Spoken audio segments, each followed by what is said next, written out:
Hey there, welcome to Saturday Roundup with Maynard, your weekly tour through Zimbabwe's political smoke, courtroom drama, and backroom and backyard deals. This week we're asking, how did one man go from dumping trash in Harare to hoovering up waste contracts across the whole country with like zero competition? We've got ZIMSEC tripping over its own calendar and a nightclub heist straight out of a movie, or much rather straight out of Joburg, plus a judge roasting prosecutors so hard you could hear the gravel sizzling. And about Delish Nguwaya, we've got eyes on him. Let's just say that investigation, it's heating up, and Dug Up is bringing friends for this one.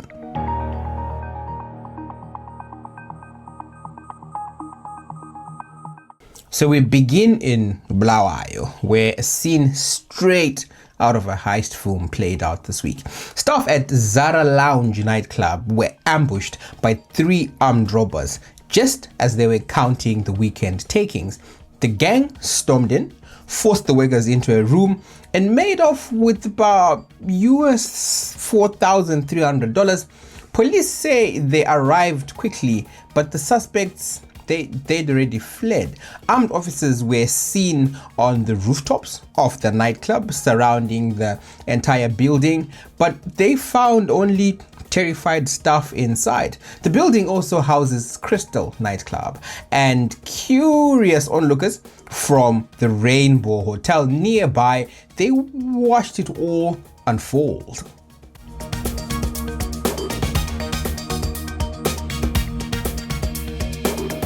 To Harare now, and the rest of the people arrested during the March 31 Gaza protests, they're finally free after spending 6 weeks in jail. The High Court overturned a magistrate's decision refusing them bail. Instead, she granted all of them about $100 bail. I think Justice Esther Murembo, she was very scathing. She said the state's case was very hollow, that there was no real evidence and almost no witness statements in all of the cases.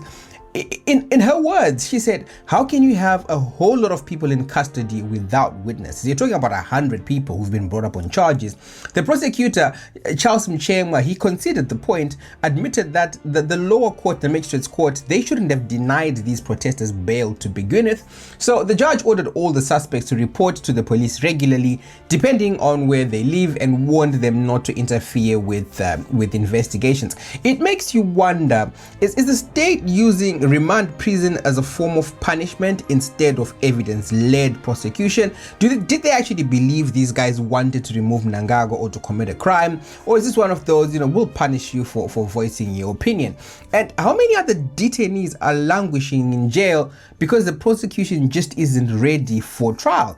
It all doesn't sit very well, does it? That it takes going to the High Court to be told that, oh yeah, they should have gotten bail in the first place. We see it happening a lot with political detainees, and it's continuing to happen unabated.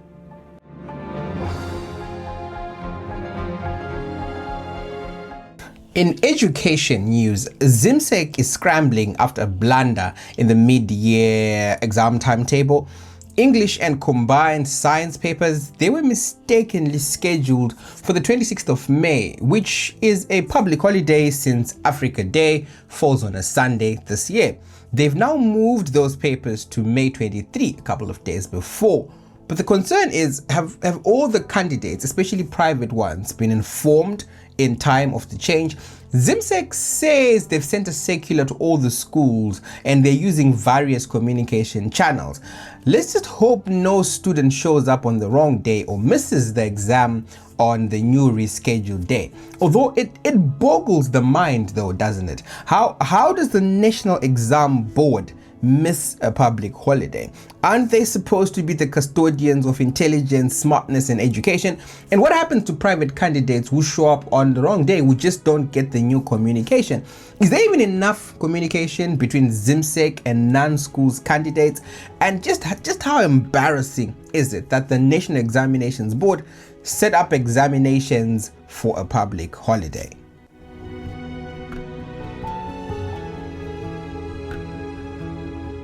Now to a story that stinks, literally and politically.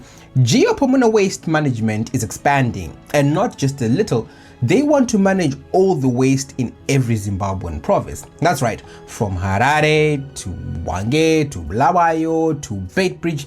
The announcement was made in Belarus this week by Geo Pomona CEO Delish Nguwaya after signing supposedly an MOU with Belarus's foreign minister. Under the deal, hundreds of refuse trucks and water treatment plants, they will be sent to Zimbabwe, paid for under terms that are still unknown to the public. Nguwaya says cabinet approved this deal of his in 2022, and they gave his company the authority to operate nationwide, a move that will likely bypass public tender processes. But here's where it gets pretty murkier. Local authorities in the other provinces, they say they've never spoken to Nguwaya, they've never spoken to Geo Pomona, and they know nothing about this deal. The Harare deal itself alone was worth over $320 million, with payments pegged on a minimum daily waste delivery target that the capital can't even meet. Now, with the national rollout, analysts already warn that the full contract value could exceed well over $1 billion.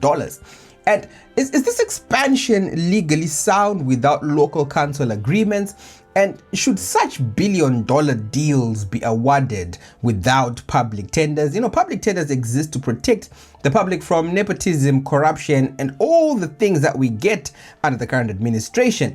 And why is a man once charged with corruption fronting government-backed multi-province contracts?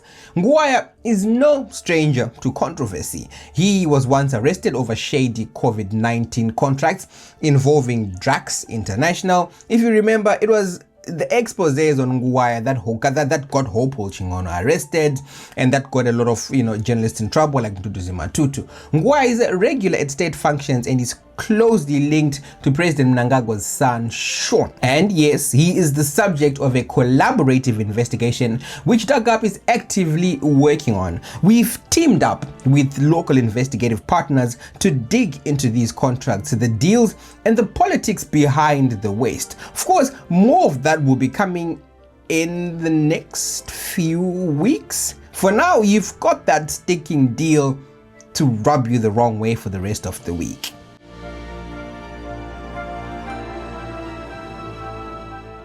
That's all for tonight's roundup. If you missed any part of the show, replays are up on our YouTube and podcast platforms. I'm Maynard. Thanks for watching, and keep asking the tough questions. Good morning, good afternoon, goodbye, depending on where you are. Cheers, and see you next time.